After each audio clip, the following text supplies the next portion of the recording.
first panel this morning will be about why internationalise and why Ireland. And the second panel then will be a look at 2 case studies of companies that have established in Ireland, and to talk to them about what they found there, why they came to Ireland, what they've been impressed with, and why they've recommended to other businesses. But to start off in relation to internationalising, as I said, I'm an accountant, so I'm always interested in the numbers. So Matt, maybe you could introduce yourself and just give us an outline as to why you think companies are internationalising and what it does to the value of the business. Sure, thanks Frank. So if you're not familiar with us, Page Mill Partners, we're an investment bank based in Palo Alto mainly, but part of a broader firm by the name of Duff & Phelps that has offices globally. We focus on advising companies in mergers and acquisitions, typically representing venture investors, entrepreneurs, high-growth technology companies in transactions across the table, from large strategics, many of which have been mentioned this morning, or private equity acquirers. We do 30 to 40% of our transactions typically involve a cross-border client, whether it's in Ireland or UK or Germany or Israel. So we deal with clients overseas in pretty much a big percentage of our deals. What we tend to see from a value proposition perspective in internationalizing the business, it's across a bunch of different vectors. Top line in terms of access to customers, obviously globally, in terms of users, depending on obviously your platform. We see it in terms of technical talent and the expense of that technical talent. Obviously here in the Valley, finding engineers and paying engineers, particularly for our clients, which are venture-backed startups, can be quite challenging in the Valley, both in terms of what the compensation rates are these days, as well as just finding qualified people. So we see clients of ours finding people in Ukraine, putting obviously teams in Ireland, UK, et cetera, to both lower their cost base, but also find really talented people.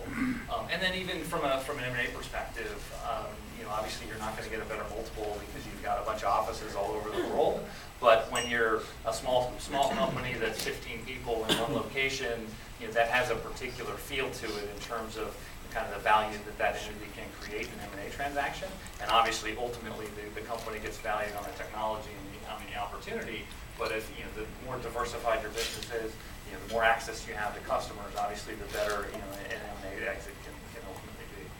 Okay. Well, we want to keep the questions fairly fluid this morning. So what I'll do actually is I'll get the rest of the panel just to introduce themselves, and then we can take the conversation from there. Thanks for that, Matt. Todd. So my name is Todd Brothers. I work with Silicon Valley Bank as a senior foreign exchange advisor. I work primarily with a lot of our venture capital and private equity clients, just helping them with international risk. So anytime that they're looking to make an acquisition overseas or have an exit or just manage their portfolio overseas, I'd help them with a lot of that risk. I also work with a certain part of our corporate, specifically on the life science space. So anytime that anybody is looking to globalize or internationalize, I'll step in and help them with anything that they need there. Silicon Valley Bank, for those who aren't familiar with us, we're based here, our headquartered here in California. We do have 7 locations globally now as well. Our most recent office has just opened in Hong Kong. So even ourselves, from an internationalization perspective, we've seen a lot of different challenges over the last number of years. We opened an office in the UK in 2012. So we've started to expand globally ourselves in order to be able to bank the innovation sector wherever and in whatever geography we see our clients moving to. So it's important for us to be there locally. Thanks, Todd. I think we'll come back to some of those comments in relation to how to manage a business with such a large time zone. Daniel.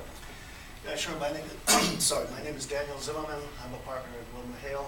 We're a large law firm with about 1,000 lawyers, about 16 different offices, including some in Europe, in London, Brussels, Frankfurt, and Berlin. I myself, I'm in the emerging companies practice. I've been working here for about 15 years. I originally grew up actually in Germany, so I'm very keen on working with other fellow Europeans, and I'm very glad to hear that you're the only English-speaking country in the Eurozone. Although I always doubt that. About the English. Yes, but in any event, we work very closely with some of the companies that you actually mentioned earlier, Barry. Intel, as informed, the current general counsel, is our former partner at Google. We work with, actually, we just recently closed a transaction for them, Boston Dynamics on the M&A side. And then Apple. And Apple, we are currently involved in a major brawl with Samsung. We represent Apple.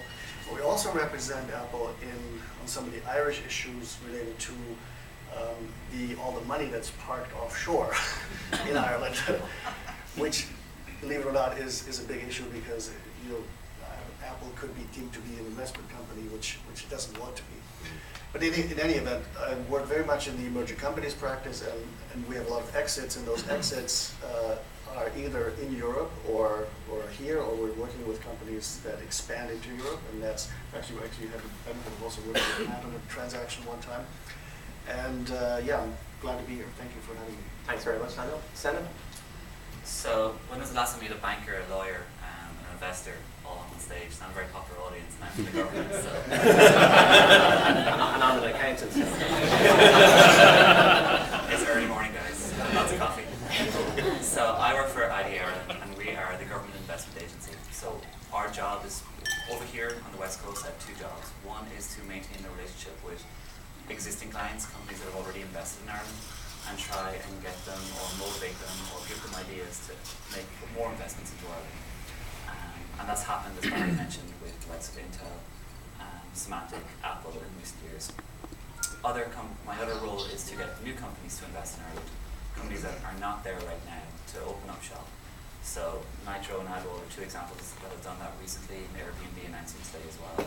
So my colleague Deirdre was working with Gina and Suresh and Nitro and AdRoll, so she can, if anyone wants to talk to Deirdre about that, Dropbox and FireEye were two companies that I was working on. So it's about getting new companies in and getting existing companies to expand. Thanks very much. So Senna, why do you think it is that companies now are maybe internationalizing at a slightly earlier stage, before they are global brand names? What do you think is driving that? It's we touched on this on Wednesday. It's probably one of two things. The first is traditionally when companies like Intel or Apple were investing in Ireland, they had a physical good. They had a commodity that required shipping, and so they needed to access the European market. And to do that, they actually had to be in Europe. Whereas now companies like Nitro and AdRoll and Google and Facebook, LinkedIn, Twitter, their product is in the cloud. And no matter where you are in the world, you can access it.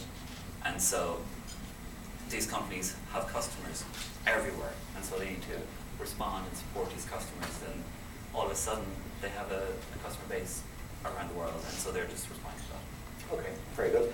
Daniel, you mentioned there that you're representing Apple at the moment in relation to Samsung. Now, obviously, wouldn't ask you any details on that particularly, but can you give us some stories or any examples where you've worked with companies where intellectual property is their key asset, and how do they go about protecting that, particularly where they look to internationalize?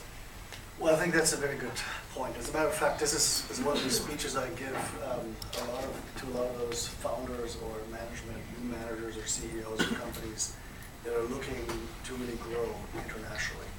So it gives you an opportune moment at the time when you plan your expansion to think about which jurisdiction you want to be in, and not only that, as to what to do with the IP. And this obviously has a lot of issues around that with tax. And by the way, one thing I want to say again is you should all be very proud of, from the folks on the Irish side, that you, through this crisis, kept to 12.5%.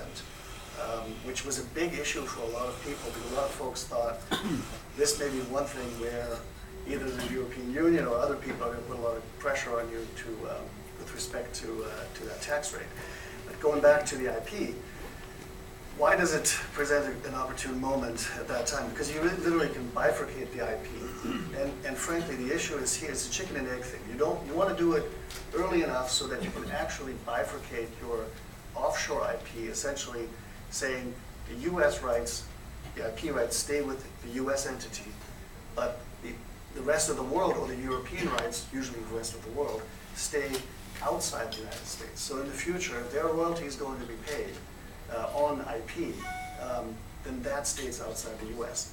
As well as thinking about the growth, the actual capital gain, if you will, and the asset as it's in the IP that is growing, the actual dollar amount is growing. you want to be outside the United States, frankly, because the US is a high tax jurisdiction. And if you have that opportunity, it's a great time to do that when you plan your international expansion. And obviously, a 12.5% tax rate and putting an IP holding company in place, for example, in Ireland, is an absolutely smart move. And there's no question about that, that companies that are growing a lot should be thinking about that. Okay. We attended the demo event yesterday and met with a lot of really innovative companies. And Daniel, just final point on this, we spoke to a number of them and clearly their intellectual property, their code, or whatever they've written, it is really valuable to the business. But I got the sense from talking to some of them yesterday that they felt they were too early to internationalize, or they didn't have the funds to put together the tax structure or to put together the intellectual property structure. Is there something a firm of your size does for kind of startup businesses, or do people need to be at the side of Apple? No, I mean, absolutely not. I mean, as a matter of fact, so the only thing I should say, we don't have any Irish capabilities, so I certainly would work with one of the great people who are here from the Irish law firms and other service providers. But clearly not. I mean, frankly, we all know how relatively inexpensive it is to set up entities at this point. I mean, the lean startup movement out in Silicon Valley has really gone into Ireland and other places. So people know how to quickly set up a structure. And the problem is, and then unfortunately, not to talk about war stories, but we were involved in my old firm, and I used to work at Cooley for about 10 years. We were involved in a major, this is public information, a major battle for synopsis that had a huge buy-in problem, where essentially IP was transferred into the Irish subsidiary and IP holding company, and it was too late for the US tax authorities. They said the value of that IP was much, much higher than you stated at that time, ultimately triggering an exit tax. So that it's really not, it's like a chicken and egg thing again, because you need to do it early enough, otherwise it's not worth it. If Apple did that today, it would be ridiculous. I mean, it would be paying, I don't know how many billions of dollars, but 50, 60, 70, I don't know. Okay, Like that. thank you. And Matt, in relation to businesses, particularly in the technology space where you're involved in the transactions, how do you look at the value of the normal trade of the business versus maybe something that could be sold off separately, or the intellectual property itself? Well, typically, most of the value in an M&A transaction comes out of obviously the market opportunity for the particular platform that's being developed, and it trades on that particular value. But IP is a critical piece of a buyer getting comfortable that that opportunity that company has created has legs out over time. So we like to talk about it as kind of necessary but not sufficient in terms of generating M&A value. Okay. A lot of the, especially in this, the app world now, all kinds of things that are being created, and one of the biggest discussion that happens across the table is, how many engineers and how long a time will it take for us to actually create something that could be competitive to this, and is it protected or not? So it's critical from our perspective that a company early in its life cycle thinks about what its IP strategy should be, and a lot of times there's not enough funds to, obviously, in cases where you can patent it everywhere around the world, but to be very thoughtful about what are the core inventions I have, and make sure that you have, whether it's trade secrets or patents, some protection around it, so the buyer can check that box when they're thinking, I want to buy this company, and my competitor can't just come in and duplicate it and take my business. Okay, that's great. Well, look, that's a bit of a look at why internationalise, and certainly the sense I get is that companies really should be considering it at an early stage. Todd, in relation to where to go when businesses are internationalising, can you just give us a bit of background as to the kind of the US perception of Europe and the euro, and where you see that now from the bank's point of view?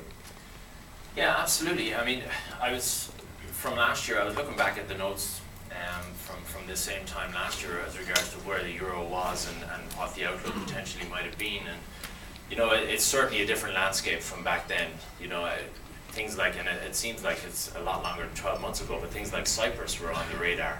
There was talk about very, very slow growth, or possibly no growth in the Eurozone for the coming 12 months, extremely high unemployment, and a lot of headwinds. And certainly by no manner of means are we completely out of the woods yet, but the recovery has certainly taken shape over the last while. It is firm, and it does certainly look like it's going to continue. We have started to see growth coming through in the Eurozone over the last number of quarters, albeit slower than the UK or the US. There is certainly consumer sentiment. Purchasing Managers Index is a lot higher. throughout the Eurozone, but there is still a number of headwinds there, not quite the same as last year, but you know, if you look at inflation, for example, is coming in at around 0.5% at the moment, which the ECB target is currently around 2%. So only this week, Mario Draghi announced, and it made a big impact on the euro, but he announced that the ECB are actually prepared to take unconventional measures, as he called them, in order to try and stop inflation from going any lower, because you know, if you do get into a disinflationary environment, you are looking at potentially lower growth. So the ECB have finally stepped up and said, look, we're going to do all that we can, and at this stage it's still too early to see whether that's rhetoric or whether it's actually going to happen. He has adopted a wait and see approach, but the fact that they've stepped up and doing that, they're doing that at a time when every other country, not every other country, but the UK and the US, let's say, are looking to potentially start to hike interest rates again over the next while. So that potentially is going to pull the euro back from its current levels, and I suspect we'll probably see it definitely down around the 130s, if not lower, towards later in the year, which in itself is actually pretty good for the Eurozone, to be honest with you. You know, it's going to help support exports, which have been, you know, they've been moderate over the last while, so if we do start to see that export growth pushing again, it's going to help a lot of the economies, especially in Southern Europe, that are sort of struggling to pull themselves up. Northern Europe is obviously performing a lot better, but you know, that export growth should help Southern Europe. So I think all in all, you know, it's a fragile recovery, but it's definitely underway, which is good to see. And in the companies you deal with and that you advise, where they're internationalizing, are they taking hedging strategies against euro dollar, or are they just accepting there's going to be movements, or you know, how concerned are they with the possible fluctuations in future currencies? Well, from our perspective, what we would always try to advocate is manage the risk where possible. You know, it's especially in my space, in the VC and private equity space, you know, people aren't placing an investment in order to try and get currency returns. They're placing an investment in order for the actual investment itself. So we would try to say, look, you know, let's try to manage that risk, and that's what we would see for the most part, that people won't, they'll try to take currency out of the equation. But that being said, you know, they are very conscious of the economic performance of the countries that they're looking at. If you look at Ireland now, Ireland is certainly on its way to recovery as well, and is one of the stronger countries in Europe, having been through a number of bumps over the last few years. But yeah, we help them, or try to help them to manage that risk.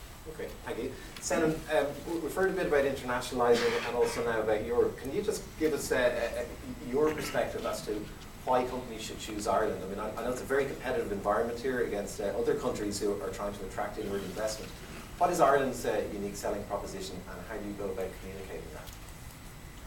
There are about 120 to 130 investment agencies in the Bay Area targeting companies, so it's a very tough market. Ireland tends to be at the table in all conversations that are had at a senior level, along with our competitors, the likes of Netherlands and Singapore and Switzerland, and more so London than ever before. They're there as well. What puts us above and beyond everybody else is our consistency, and the 40s, as we like to call them, our track record. We have been doing this for 40 years. We've been very successful, going back to Microsoft and HP, and even back in the day, Fruit and making T-shirts, right up until Airbnb today, Intel's investment of $5 billion announced a couple of days ago. So the track record is there, the talent is there. The reason companies are coming to Ireland is because they can get the people, and as I said before, it's to get the right people to do the right job for the right price. Our education system is very, very good. It could be better, but it's very, very good by comparison to other countries out there. And the technology, we have the infrastructure, we have the network capabilities back to the US and into Europe. And the final piece that puts Ireland on the map is the tax. It's 12.5% corporate tax rate. And as Daniel said, we were under a lot of pressure a couple of years ago to increase our tax rate, and we didn't. We held off, and we told our partners in Europe, this is a cornerstone, this is a foundation of our economic development. we're not changing our 12.5% tax rate. And so we offered companies consistency, where other countries didn't. And so I think that's what really puts us at the top of the table. Okay, and Barry mentioned earlier that that Ireland focuses really on three main sectors. Can you give us some indication as to how important you think the clustering effect is, particularly in the technology businesses moving to Ireland? Okay, I think it's something that Gina or Suresh from Nitro or AdRoll could talk about. They're not going to go somewhere where they don't feel comfortable. There's an ecosystem, there's an environment here in San Francisco and in the Bay Area as a whole where it's very entrepreneurial, it's very, there's a lot of risk taking, and creativity is rewarded. Failure is not necessarily frowned upon. It's okay to make a mistake as long as you learn from it and build up and go again. And so all the companies that are from here have this ethos. When you look to Ireland and you look down at Silicon Docs and you look at Google and Facebook, LinkedIn, Twitter, they're bringing that culture with them to Ireland. And so there's a comfort level. Marine Software, FireEye, Dropbox, they're going there because it's a home from home. And so the clustering effect is very important on the tech scene. On the life science, so the three areas that we look at, life sciences, financial services, and technology, the same is for in all those sectors. Okay, and you know, having spent quite a bit of time in the States and meeting companies who have internationalized or are just about to, one of the things that come up is the kind of movement of control, or the questions and the concerns that people have. Todd, how does Silicon Valley Bank deal with having an operation 8 hours away in London, 8 again on to Hong Kong? Yeah, so it's been a relatively, I guess, a relatively new thing for us as well over the last number of years to have these additional offices. And in addition to London, in addition to Hong Kong, we just set up a joint venture bank in China as well. And you know, we were one of the first to set up that joint venture in quite a while. And we saw it as, it was such a valuable move for us that our former CEO, who was based here in the Valley, actually moved over to head up that joint venture. More recently, our head of credit, former head of credit, also moved over there as well. This is a guy, when we talk about, you know, even the simplest of differences, this is a guy who, when he moved, was probably about a nice comfortable 220 pounds, and now he's down to about 180 pounds. So he's from Texas, so I'm not sure if the Chinese food is quite agreeing with him. But you know, so those kind of moves in themselves create a lot of challenges for us. Yes, the time zone is something you can't get around it, but we're in a connected age now where people, you know, we've got different ways of working, you've got different softwares, you've got different ways of connecting with teams globally. So it makes it much easier to manage processes, manage workflows, pick up where somebody else has left off in different time zones. But you know, even things like systems culturally, there's all different sort of challenges there. The US, for example, is and coming from Europe and coming here, I found the US is very dollar-centric, let's say, so all systems, even our own systems, were built around wires, around ACH, around checks, all of these kind of things. So when we move to the UK and you're talking about different processes, different payment systems, stuff like that, you need to be able to adapt to that as well and have the systems and build the systems that suit the market that you're moving into. And much the same way, you know, even as we moved to Hong Kong and we opened an office in Hong Kong, you know, we have things like to contend with, like language difficulties, again, the timing. So our foreign exchange desk, for example, has moved to a 24-hour desk now, and we've recently, you know, appointed 2 Chinese speakers to be able to work the sort of Asia hours. So there's challenges like that that you have to consider. So whether they're cultural, whether they're operational, even regulatory stuff like that has to be considered, and systems. But you know, all in all, the fact that we are a more connected world makes it a lot easier to do that. Within the last 24 hours, for example, I've spoken to somebody in China, somebody in India, somebody in London. So you know, it's very easy. It's a small world these days, irrespective of time difference. And Senna? I just want to add to that. If you're an American in the room and you're looking at a map of the world, America's in the middle. If you go to Ireland and you look at a map of the world, Europe's in the middle. And it's just a slight observation. Well, Europe is kind of in a time zone perspective, not in a geographic perspective. Europe sits in the middle between the US and India and the US and China. And so we're very conveniently located to be a support center, not just for EMEA, for US companies, but for Asia, for US companies. It's a quick bridge. And so there are companies, and Peter Campagna from Maxim said it on Wednesday, they're a company that actually supports their Asian market from Ireland. It's a US company using Ireland as a bridge into Asia, not just Europe. Okay, so last question for the panel, and I'll start with Matt. Matt, what are your perceptions of Ireland? So when you hear businesses are thinking of setting up or going to internationalise, if somebody said to you, what about Ireland? What's your view on it? So we've, as a firm, we've spent a lot of time in Ireland over the last number of years. In the last 2 years, we've done 4 transactions for a lot of the venture investors there that invest obviously both in European companies as well as companies out here. We were just there probably a month ago in Dublin presenting at Google and talking a bit about kind of the ways in which Irish companies can begin to kind of seed the foundation for a potential exit down the road and things they should be thinking about in addition to running a business to do that. We've obviously watched all this momentum as it relates to Google and Apple and all Twitter establishing presences in Dublin and just that growing technology ecosystem. And we're really excited about not just the large companies that have established a presence there, but those large companies then spawning teams that spin off, build the startup ecosystem, build the venture ecosystem, and ultimately become an even more vibrant technology opportunity center for Ireland. So we're spending a lot of time there. Okay. And Daniel, obviously you haven't grown up in Germany and spent time in the UK and now in the US. What's your perception of Ireland? Well, from macro level, I want to break it down to one word. It's grit. I think grit has been talked about a lot in the Silicon Valley over the last year or two. It's been even subject of TED Talks and other things. But I think that kind of sums it up. When I've dealt with a lot of Irish entrepreneurs, as a matter of fact, I think Kieran is here, Building Eye, Pubble, Propelad, some other new companies. Also Martin Breslin, I had a phenomenal exit about 2 years ago with him to a Danaher group. Can't tell you exactly how much it was, but it was $700 million. Strange to that was actually not public because it was, in the grand scheme of things, not material to the buyer.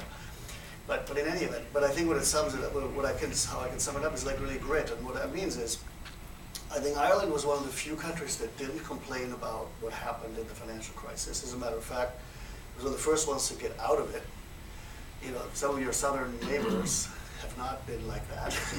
They're kind of looking to help all the time, and I think that's great about Ireland. And I think what Matt just said is it's grit, but at the same time it's also people are really smart and people are trying really hard to get to a different place. And that's what I appreciate about the IDA and also about Enterprise Ireland and others who are really trying to focus on that, trying to make entrepreneurs successful. And this cluster cannot be underestimated, because if you look at other places, not just Ireland, it's a lot of countries or a lot of other clusters come here and say, what can we do to be like Silicon Valley?